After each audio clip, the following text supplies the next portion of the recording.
I now request Mr. Meghdut Roy Chowdhury, Director of Global Operations Techno India Group, to kindly address us.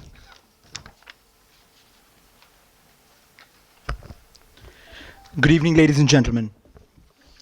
Welcome to 2020. It's been about 17 days. Half of Australia is burning. Fantastic times, 1 billion animals dead. And things weren't that bad. Last year, we had the Amazon rainforest burning. And, even then, there are a lot of people who would make excuses about climate change and why we should not believe in climate change. All of it is a hoax. Look at presidents of countries, CEOs of the biggest corporations of the world, taking off the responsibility of their shoulders and calling climate change not the biggest problem that we've faced in recent times. Ladies and gentlemen, if you're not able to act on climate change today, we won't have a tomorrow. That's the worst part. Here we are at a university where we're talking about academics, we're talking about education, we're talking about law, regulation, and so many different things.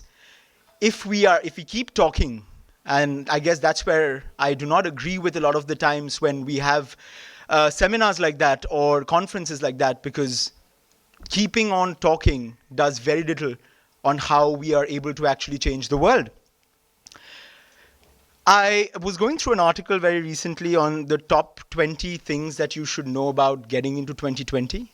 And the article started with how the Australian bushfires is going to lead the climate change debate in 2020. And I genuinely believe in that. For the first time, it feels like people are actually looking up. It feels like people want to take the problem of climate change and do something about it. How many of us here have we heard about this little girl called Greta Thunberg? We have? A few of us? Yeah? What has she done? What has she very successfully done in the last few years? She has gotten everyone to wake up and look at the problem at hand.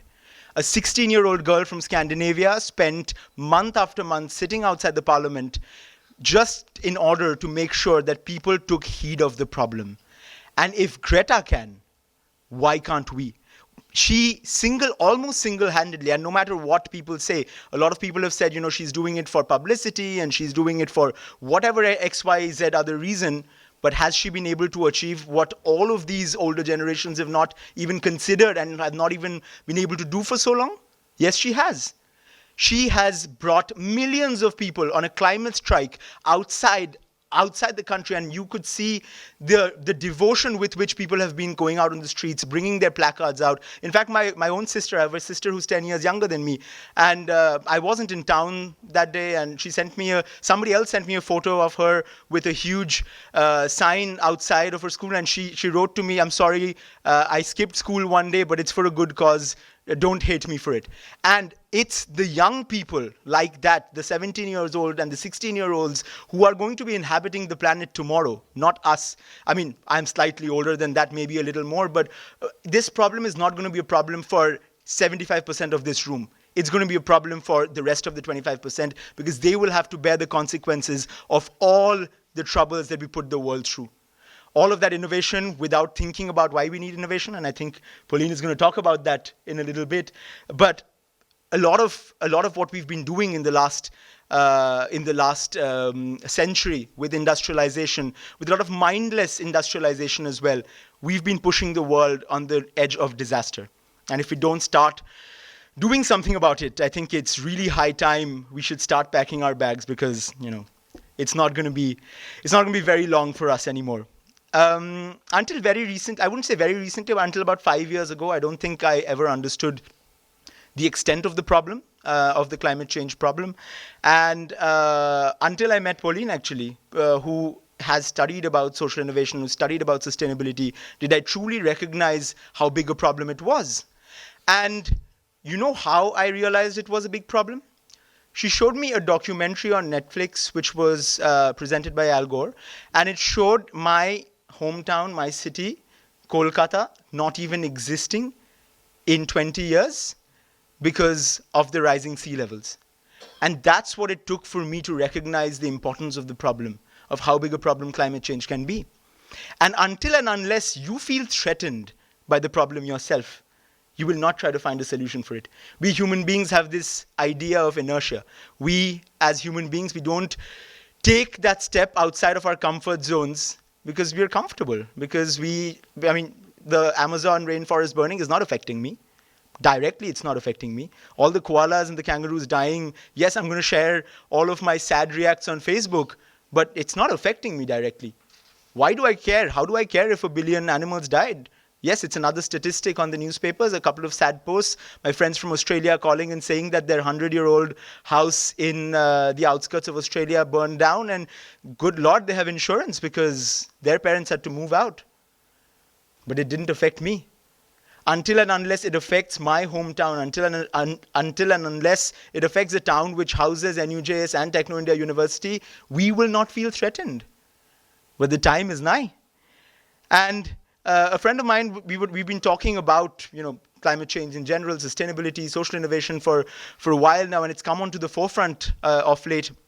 And one of my friends in Australia, along with some of his faculty members from the University of New South Wales, they've come up with a drone that is made out of waste materials from the oceans, which looks for other waste plastic in the oceans and hence creates a self-sustaining virtuous cycle of waste management. Think about how smart that is. I'm a person from technology. I am an entrepreneur who likes to find solutions to problems that are around us in the world. And if you're not able to use those solutions for the betterment of the world, instead of creating mindless other technology startups which will at the end of the day make rich people richer, what's the point? What's the point of all our degrees and all our education and all our fanciful designations in our various companies if you're not able to solve the world's problems? We've been doing quite a bit at Techno India Group in general in this regard. We've started quite a few citizens' movements. I think of late, the one I can talk about most proudly would be something that we started on one Sunday morning, by the river Ganges. If you've heard of the river Ganges, we started something called the Ganges River Cleanup Project, where about 20 of us, including our students and a couple of our faculty members, we just went into the river and we started collecting the waste with our own hands.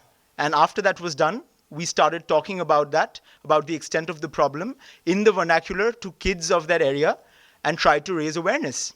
Now, as educationists, I think at the end of the day, this is what we need to do more and more. We need to go and talk to the people who it really affects.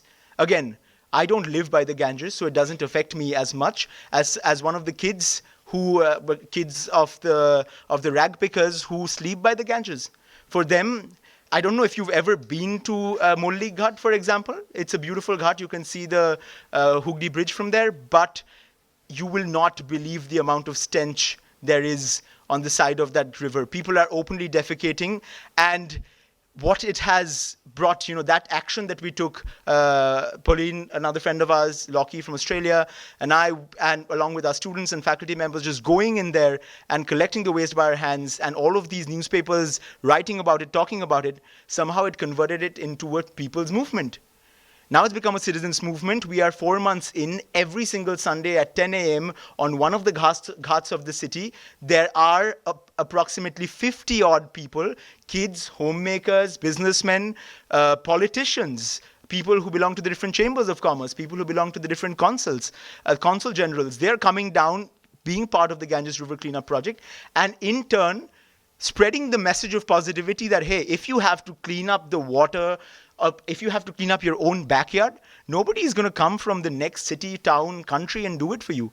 You have to do it yourself. Nobody else is going to take, look at your own house, right? Look at your own backyard. Does somebody else from the next house come and clean your own backyard? You do it yourself, right? You clean your own kitchen. We have to do that with the world as well, with our immediate surroundings.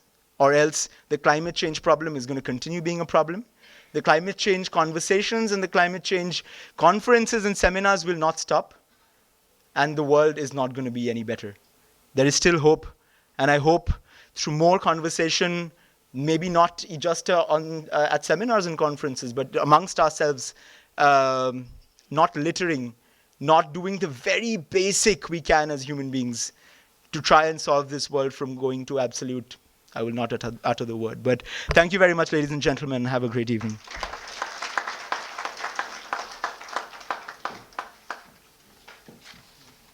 So truly pointed out that until and unless we are threatened by something, we never do anything. And probably when coming from a person like him, we youngsters are inspired and motivated to take steps that will change the kind of activities that we do for the purposes of protecting and preserving our Mother Nature.